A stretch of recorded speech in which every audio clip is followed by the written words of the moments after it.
Hello friends, welcome back to the channel. और देखिए, जैसे कि आप सभी को पता है कि केवीएस का आपका पीजीटी कॉमर्स का एग्जाम 17 फरवरी को आपका लिया गया है।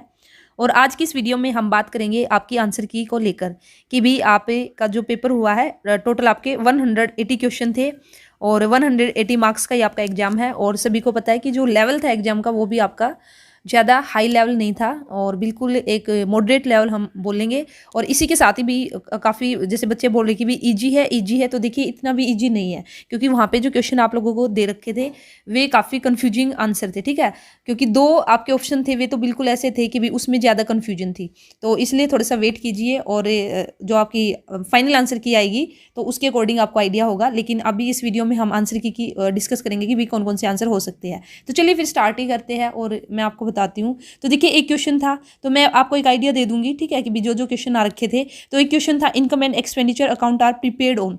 तो इसका जो राइट आंसर है, इसका राइट आंसर है एक्रूवल बेसिस पर हमारा जो इनकम और एक्सपेंडिचर अकाउंट है वो आपका प्रिपेयर किया जाता है। ठीक है, तो क्वेश्चन आपके आगे पीछे हो सकते हैं, क्योंकि आप सभी को पता है ऑनलाइन एग्जाम था। ऑनलाइन होने की वजह से पेपर किसी के भी हाथ में नहीं था, तो इसलिए जो भी जिसको जितना भी याद था उसके अकॉर्डिंग यहाँ पे आपके जो क्वेश्चन है उनको फ्रेम किया गया है।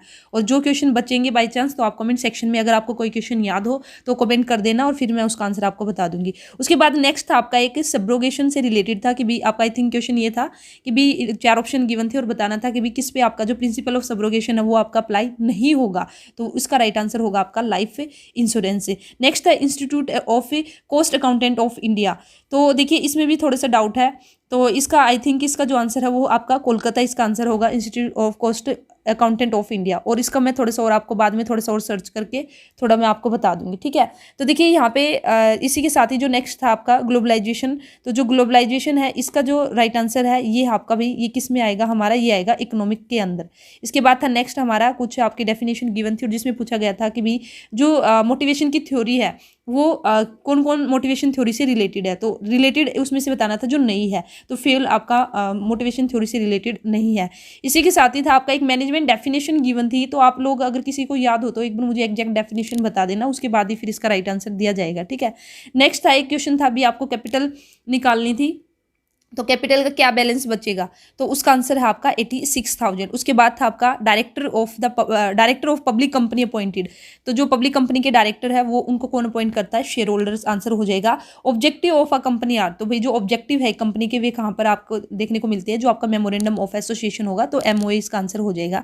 नेक्स्ट आपका स्टेट्यूटरी मीटिंग। तो देखिए, जो स्टेट्यूटरी मीटिंग है तो इसका ज़्यादातर चांसेज है कि भी पब्लिक कंपनी इसका आंसर रहेगा। तो जैसे भी कुछ बच्चे बोल रहे हैं कि भी इसका स्टेट्यूटरी कंपनी भी हो सकता है, तो लेकिन ज़्यादा चांसेज आपके पब्लिक कंपनी ही इसका आंसर रहने के। ठीक है, और आपकी जो फाइनल आंसर जो आंसर की आएगी उसमें और आपका ज़्यादा अच्छे से क्लियर हो जाएगा कि भी केवी ने आपका किसको फाइनल आंसर यहाँ पे माना है। इसी के साथ ही एक क्वेश्चन था आपका जिसमें आपको न्यू प्रॉफिट शेयर रेशियो निकालना था।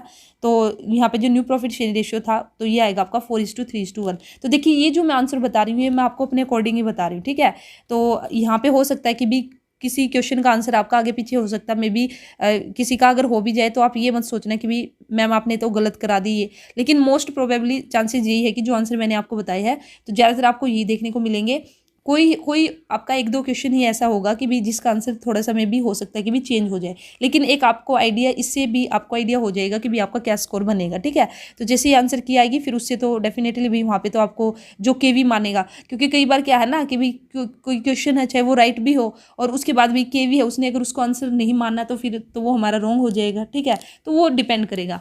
उसके बाद था income tax paid by the proprietor. तो इसका जो राइट आंसर था आपका business entity concept. Next provision for doubtful debts है, ये आपका कौन सी कन्वेंशन है, तो ये आपका प्रूडेंस है। कंपनी सेक्रेटरी, कंपनी के सेक्रेटरी होगा उसको कौन अपॉइंट करेगा, बीओडी। ठीक है, बोर्ड ऑफ डायरेक्टर। फिर नेक्स्ट है हमारा हमेशा ही जो डेबिट बैलेंस है वो किस अकाउंट का रहता है, तो ये आपका बिल्स रिसीवेबल है, जो अकाउंट्स रिसीवेबल है उसका बैलेंस हमेशा क्या रहेगा, डेबिट रहेगा। उसके बाद नेक्स्ट क्वेश्चन है trade credit is provided by. ठीक है, तो ट्रेड क्रेडिट कौन देता है, ये आपको सप्लायर ट्रेड क्रेडिट आपको प्रोवाइड करा देता है। इसी के साथ ही डिविडेंड हम कौन सी कैपिटल पर पे करते हैं, तो इसका राइट आंसर है पेड अप कैपिटल।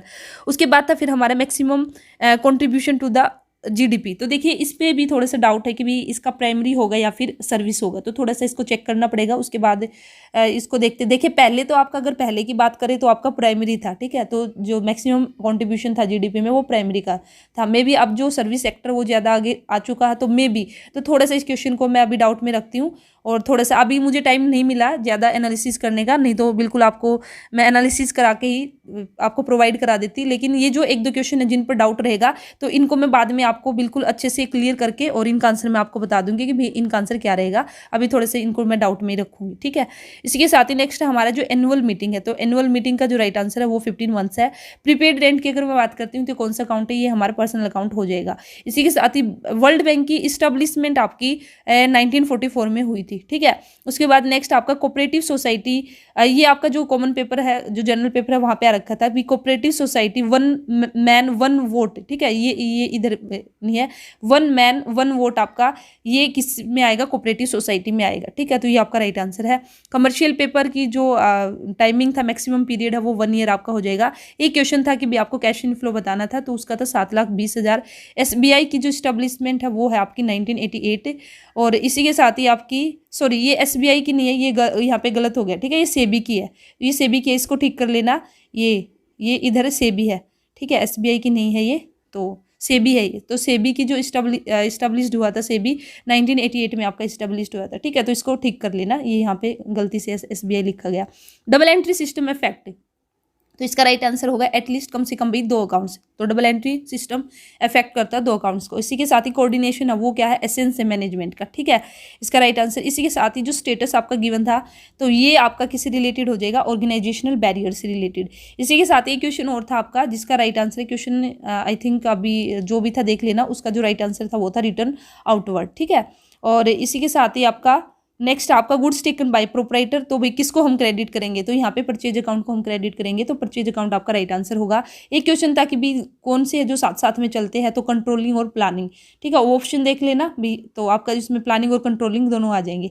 इसी के साथ ही old form of the organisation, तो जो सबसे ओल्ड फॉर्म है इन पब्लिक सेक्टर के अंदर, जो ओल्ड फॉर्म है वो आपका डिपार्टमेंटल अंडरटेकिंग। एक क्वेश्चन और था आपका, उसका जो राइट आंसर है एनकोडिंग है। और एक क्वेश्चन और था आपका इंडक्शन, तो इंडक्शन में आई थिंक आपका इसका जो मेरे अकॉर्डिंग आपका जो आंसर होना चाहिए वो इंट्रोडक्शन ही होना चाहिए, ठीक है। तो इसलिए मैंने यहाँ पे मार्क नहीं किया क्योंकि इसमें भी थोड़ा सा डाउट है। तो मुझे लगता है कि भी इंट्रोडक्शन राइट आंसर होना चाहिए, और या फिर नहीं तो फिर इसका प्लेसमेंट मिलेगा। तो इन 2 में से थोड़ा सा डाउट है यहाँ पे। तो देखिए नेक्स्ट क्वेश्चन अभी आपका कॉमन पेपर से था कि जो फीफा से रिलेटेड आ रखा था कि भी किसने क्या जीता था, तो इसका आंसर था एम्बाप्पे, ठीक है। और उसके बाद आपका एक रीजनिंग से था जिसमें आपकी स्टेटमेंट गिवन थी, और फिर पूछा गया था कि भी जो आंसर आपको देना था स्टेटमेंट बेस पे देना था, लेकिन हम आंसर नहीं दे पाए, क्यों, क्योंकि जो दोनों ही स्टेटमेंट थी वो इनसफिशिएंट थी आंसर निकालने में, तो इसलिए इसका जो राइट आंसर था ये था। उसके बाद था एक क्वेश्चन आपका ये रीजनिंग में था शायद, तो ये था इसका आंसर था भी कमला के अपोजिट कौन बैठी है, तो इसका राइट आंसर आपका प्रिया। इसके बाद रीजनिंग में एक क्वेश्चन और था, ठीक है, जिसमें आपको बताना था कि भी हमारा क्या आएगा, आपको ये गिवन थी, तो यहाँ पे इसका राइट आंसर था आपका 32, ठीक है। इस सीरीज आपको गिवन थी, तो इस सीरीज में बताना था कि भी हमारा क्या आएगा।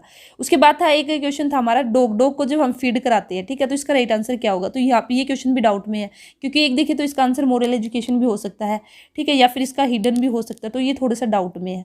तो इन 2 में से ही आई थिंक मिलना चाहिए, या तो मोरल एजुकेशन या फिर आपका हिडन करिकुलम में भी हो सकता है, ठीक है। ये इसमें डाउट है भी। उसके बाद आपका बिल ऑफ लेडिंग, तो बिल ऑफ लेडिंग का आंसर आपका शिपिंग कंपनी।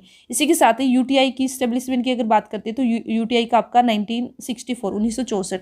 एक क्वेश्चन और आ रखा था आपका, तो जिसमें आई थिंक आपका ये पूछ रखा था कि भी जो हम एक तरह से वर्क इन्वायरमेंट क्रिएट करते हैं, हम बिल्कुल वहाँ उसको एक वर्किंग प्लेस में काम नहीं कराते, उसके लिए सेम हम प्लेस है वैसा बना देते हैं, तो इस तरह की ट्रेनिंग दी जाती है, तो वो आपकी वेस्टिब्यूल ट्रेनिंग आपकी कहलाती है, ठीक है।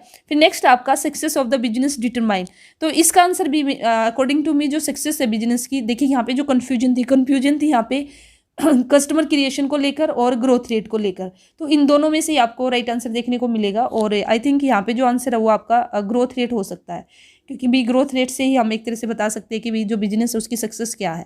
फिर आपका एक क्वेश्चन यहाँ से ये कॉमन जो जनरल पेपर में से आ रखा था, तो ये था उसका राइट आंसर 5+3+3 4, ठीक है। फिर आपका एक क्वेश्चन था जहाँ पे मैचिंग आपको करनी थी, तो यहाँ पे आपको बैंक दे रखे थे, तो आप अब देख लेना आपने क्या लगाया। तो एसबीआई की जो मैचिंग थी वो 1955 से है, पीएनबी की स्टैब्लिशमेंट 1894, और एक्सिस बैंक है आपका 1993, ठीक है। तो इसके अकॉर्डिंग आप देख लेना कि भाई आपने क्या टिक किया। फिर एक क्वेश्चन और था जो था आपका कैपिटल बजटिंग, तो भाई कैपिटल बजटिंग से रिलेटेड हमारे कौन से डिसीजन है, तो जो लॉन्ग टर्म इन तो जो हमारे लॉन्ग टर्म इन्वेस्टमेंट डिसीजन है वे हमारे क्या है कैपिटल बजटिंग से रिलेटेड है। तो इस तरह से टोटल अभी मैंने यहाँ पे 46 क्वेश्चन आपको करा दिए है। 46 क्वेश्चन है ये टोटल। तो और आपका 180 का जो मार्क्स का आपका पेपर हुआ था, ठीक है। तो अभी भी आपके काफ़ी सारे क्वेश्चन बचे हुए हैं। अगर इनमें से अगर ये जो 46 क्वेश्चन मैंने आपको कराए हैं इनके अलावा अगर आपको किसी को भी कोई भी क्वेश्चन याद हो और अगर आपको डाउट लगता है तो आप कमेंट सेक्शन में जो क्वेश्चन है उसको भेज दीजिए, ठीक है। तो फिर मैं बता दूंगी आपको, या फिर मैं कोशिश करूंगी कि भी और भी जो क्वेश्चन है उनके लिए भी वीडियो लेके आने की, और इस तरह से हम जो 180 क्वेश्चन है उनको कंप्लीट करने की कोशिश करेंगे, ठीक है। और फिर से बोलना चाहूँगी कि भाई ये आपकी कोई ऑफिशियल आंसर की नहीं है, फाइनल आंसर की नहीं है ये, ठीक है। ये मैंने आपको अपने अकॉर्डिंग आपको बताया कि भाई क्या आंसर हो सकता है, और हो सकता है कि भाई किसी क्वेश्चन का आंसर आपका 1-2 क्वेश्चन ही मिलेगा भाई, जिसका आंसर में भी हो सकता है कि भाई चेंज हो आपको मिले, ठीक है। तो थोड़ा सा ऊपर नीचे हो सकता है, तो वो जब आपके आंसर की आएगी उससे और अच्छे से क्लियर हो जाएगा। तो इसी के साथ ही अगर और भी क्वेश्चन है, अगर किसी भी बच्चे को याद है कोई भी क्वेश्चन है जो इन 46 क्वेश्चन में से नहीं हो, ठीक है। 46 तो हमने भी यहाँ पे डिस्कस कर लिए, इनके अलावा अगर कोई भी क्वेश्चन है और आपको याद है तो कमेंट सेक्शन में आप पूछ सकते हो, बता सकते हो, और फिर नेक्स्ट वीडियो में हम उसके आंसर की को भी हम डिस्कस करेंगे, ठीक है। और किसी भी क्वेश्चन पे आपको ये जो 46 क्वेश्चन मैंने आपको बताया, अगर इनमें से किसी भी क्वेश्चन पर आपको डाउट लगता है और आपके अकॉर्डिंग आंसर है जो अलग है तो आप कमेंट सेक्शन में बता सकते हो, और साथ में आप रीजन भी दे सकते हो कि भाई आपने आपके अकॉर्डिंग इस क्वेश्चन का आंसर ये क्यों है, या फिर आपको ये लगता है कि भाई मैंने अगर किसी क्वेश्चन का आंसर आपको लगा कि नहीं मैम ने गलत बताया, तो आप वो भी कमेंट सेक्शन में बता के और फिर अपना रीजन के साथ कि भाई इसका आंसर ये होना चाहिए आप मुझे बता सकते हो, और बाद में फिर मैं भी चेक कर लूँगी और अच्छे से भाई उसको कन्फर्म कर लेंगे कि भाई इस क्वेश्चन का आंसर क्या है। तो चलिए फिर अब मिलते हैं नेक्स्ट वीडियो में जो आपके बचे हुए क्वेश्चन है, तो कोशिश करूंगी आपके जो आपके रिमेनिंग क्वेश्चन है उनको भी लेकर आने की और उनके आंसर की को भी डिस्कस करने की पूरी कोशिश रहेगी। और इसी के साथ ही आप भी कमेंट सेक्शन में हमें बता देना जो भी क्वेश्चन अभी बचे हुए। तो चलिए फिर मिलते हैं नेक्स्ट वीडियो में। तो चैनल के साथ बने रहना, चैनल को सब्सक्राइब नहीं किया तो चैनल को सब्सक्राइब कर लीजिए। Thank you.